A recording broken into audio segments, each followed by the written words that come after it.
नमस्कार, SBT news में आपका स्वागत है। पेश है 14 मार्च गुरुवार दोपहर 3:15 राजस्थान की 15 बड़ी खबरें। इस न्यूज बुलेटिन के प्रायोजक हैं विनी केक एंड मोर। तो सबसे पहले एक नजर डालते हैं आज की हेडलाइंस पर। चुनाव आयोग में 2 नए कमिश्नर के नाम फाइनल।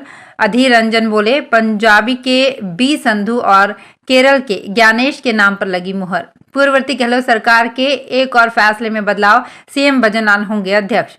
चना और सरसों की खरीद में 1 करोड़ का घोटाला, मैनेजर की संपत्ति कुर्क। केजरीवाल के घर के बाहर शरणार्थियों का प्रदर्शन। और राजस्थान के सहकारी विभाग में है पेपर लीक का डर। और अब खबरें विस्तार से। चुनाव आयोग के 2 नए चुनाव आयुक्तों के लिए 2 नाम फाइनल हो गए हैं। प्रधानमंत्री की अध्यक्षता वाले पैनल की गुरुवार को बैठक हुई। इसके बाद नेता विपक्ष अधीर रंजन ने मीडिया से बात की। उन्होंने कहा कि केरल के ज्ञानेश कुमार और पंजाब के बलविंदर संधू के नाम फाइनल हो गए हैं। अधीर रंजन ने नाराजगी उठाई कि मीटिंग शुरू होने के 10 मिनट पहले ये नाम मेरे पास आए। मैंने कहा कि इनकी ईमानदारी और तजुर्बा जांचना मेरे लिए असंभव है। मैं इस प्रक्रिया का विरोध करता हूं। ये होना ही था। ये औपचारिक है। अगर सीजीआई होते तो बात अलग थी। राजस्थान की भजनलाल सरकार ने Rajasthan institute for transformation and innovation रिति का गठन किया है। मुख्यमंत्री इसके अध्यक्ष होंगे। पूर्व में गठित मुख्यमंत्री राजस्थान आर्थिक सुधार सलाहकार परिषद के स्थान पर रिति का गठन किया गया है। रिति का कार्य विभिन्न क्षेत्रों में राज्य के विकास के लिए नीति तैयार कर सुझाव देना होगा। इसके अतिरिक्त विकसित राजस्थान 2047 का निर्माण तथा नीति निर्धारण, राज्य सरकार द्वारा संचालित योजनाओं एवं कार्यक्रमों की क्रियान्विति की समीक्षा कर उसमें सुधार के लिए सुझाव देना और देश विदेश में सफल नीतियों का अध्ययन कर राज्य में लागू किए जाने के संबंध में सुझाव देना आदि कार्य भी रीति द्वारा किया जाएगा। जैसलमेर स्थित नाचना क्रय विक्रय सहकारी समिति में वर्ष 2023 में न्यूनतम समर्थन मूल्य पर चना और सरसों खरीद में 1 करोड़ 24 लाख घोटाले के मामले में समिति के व्यवस्थापक अत्ता मोहम्मद की संपत्ति कुर्क करने के आदेश दिए गए हैं। साथ ही अत्ता मोहम्मद और जैसलमेर के डेप्यूटी रजिस्ट्रार मोहम्मद रफीक को 16 सीसी की चार्जशीट दी गई है। विभाग अब धारा 57 में जांच के साथ रिकवरी की तैयारी में जुटा है। ठेका firm SK transport company Bikaner और इसके प्रोपराइटर जितेंद्र कसवा पर नाचना पुलिस थाने में पहले से एफआईआर दर्ज है। दिल्ली में मुख्यमंत्री अरविंद केजरीवाल के घर के बाहर पाकिस्तान से आए हिंदू शरणार्थियों ने प्रदर्शन शुरू कर दिया है। वो केजरीवाल के उस बयान से नाराज हैं जिसमें देश में सीएए लागू होने के बाद केजरीवाल ने कहा था कि सीएए देश के लिए खतरनाक है। इसके लागू होने से देश भर में भारी संख्या में पड़ोसी देशों से घुसपैठिए आ जाएंगे।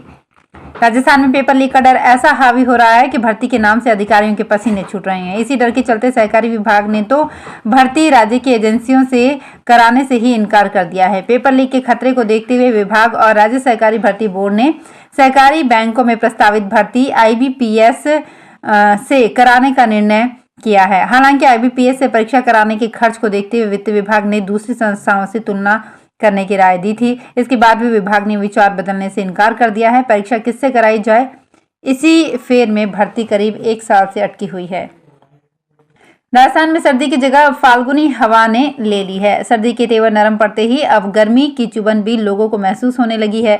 लोगों ने गर्म कपड़ों का उपयोग लगभग बंद सा कर दिया है। हालांकि सुबह शाम में गुलाबी ठंडक का एहसास फिलहाल हो रहा है। प्रदेश में सक्रिय पश्चिमी विक्षोभ कमजोर पड़ने पर आगामी 2-3 दिन प्रदेश भर में मौसम शुष्क रहने और दिन और रात के तापमान में बढ़ोतरी होने की संभावना मौसम विभाग ने जताई है। अध्यापक भर्ती 2022 में शामिल करने के लिए उत्कृष्ट खिलाड़ियों को रीट के अंकों में छूट को लेकर राजस्थान कर्मचारी चयन बोर्ड और शिक्षा विभाग अभी नियमों में ही उलझे हुए हैं। शिक्षा विभाग ने 90% अध्यापक भर्ती पूरी होने के बाद उत्कृष्ट खिलाड़ी कैटेगरी में चयनित आरक्षित वर्ग के अभ्यर्थियों को रीट में न्यूनतम अंकों की छूट को लेकर सरकार से मार्गदर्शन मांगा है। रीट में उत्कृष्ट खिलाड़ी जिस आरक्षित वर्ग के थे उस वर्ग की छूट देते हुए उन्हें रीट पात्रता प्रमाण पत्र जारी कर दिया गया था। अध्यापक भर्ती में इन खिलाड़ियों का उनकी कैटेगरी में चयन भी हो गया, उनके दस्तावेज सत्यापन भी कर लिए गए, लेकिन बोर्ड ने रीट में 60% से कम अंक प्राप्त करने वाले आरक्षित वर्ग के उत्कृष्ट खिलाड़ियों का परिणाम रोक दिया। उत्कृष्ट खिलाड़ियों को डर है कि लोकसभा चुनाव की आचार संहिता लगने वाली है। ऐसे में सरकार को इस बारे में जल्द से जल्द निर्णय लेना चाहिए ताकि उन्हें राहत मिल सके। राजस्थान में निर्वाचन विभाग की ओर से होली के दिन 24 मार्च को बीएलओ की बूथों पर बुलाने के आदेश पर विवाद खड़ा हो गया। त्योहार के दिन इस तरह से बुलाने का शिक्षकों ने भी विरोध प्रारंभ कर दिया है। उनका कहना है कि होली हिंदुओं का प्रमुख त्योहार है। इस आदेश के कारण बड़ी संख्या में शिक्षक अपने परिवार के संग होली का त्योहार मनाने के लिए भी नहीं जा सकेंगे, इसलिए इस आदेश में संशोधन किया जाए। कांग्रेस के बड़े नेता और पूर्व केंद्रीय मंत्री जितेंद्र सिंह ने गुरुवार को अलवर में लोकसभा प्रत्याशी भूपेंद्र यादव पर जुबानी प्रहार किया। उन्होंने कहा कि भाजपा को राजस्थान की 9 करोड़ की आबादी में से कोई प्रत्याशी नहीं मिला जो बाहरी को लेकर आ गए। बाहरी को जनता बर्दाश्त नहीं करेगी। भूपेंद्र यादव को तो होप सर्कस और मोती डूंगरी के बारे में भी नहीं पता। पूर्व मंत्री जितेंद्र सिंह ये बात गुरुवार को प्रतिपक्ष के नेता टीकाराम जूली के आवास पर नेताओं से मुलाकात करने के बाद मीडिया से कह रहे थे। मिसेस राजस्थान ब्यूटी पेजेंट में अजमेर की डॉक्टर भावना शर्मा को अजमेर का ब्रांड एम्बेसडर बनाया गया है। सितंबर 2023 में जयपुर में आयोजित प्रोग्राम में डॉक्टर भावना शर्मा ने हिस्सा लेकर राजस्थान कॉन्फिडेंट 2023 का टाइटल हासिल किया था। शर्मा अब 2024 में मिसेस राजस्थान में अजमेर से भाग लेने वाली महिलाओं का प्रतिनिधित्व करेंगी। राजस्थान की भजनलाल सरकार ने शिक्षा के क्षेत्र में एक नवाचार करते हुए स्कूल एट होम सेवा लॉन्च की है। ये एक 24 आवर शैक्षणिक हेल्पलाइन सेवा है जो खास तौर से दिव्यांग और आर्थिक रूप से कमजोर श्रेणी सहित वंचित छात्रों को शिक्षा से जोड़ेगी। सामाजिक न्याय एवं अधिकारिता मंत्री अविनाश गहलोत की अध्यक्षता में बुधवार को जयपुर स्थित अंबेडकर भवन निदेशालय में इस अनूठी पहल की शुरुआत हुई।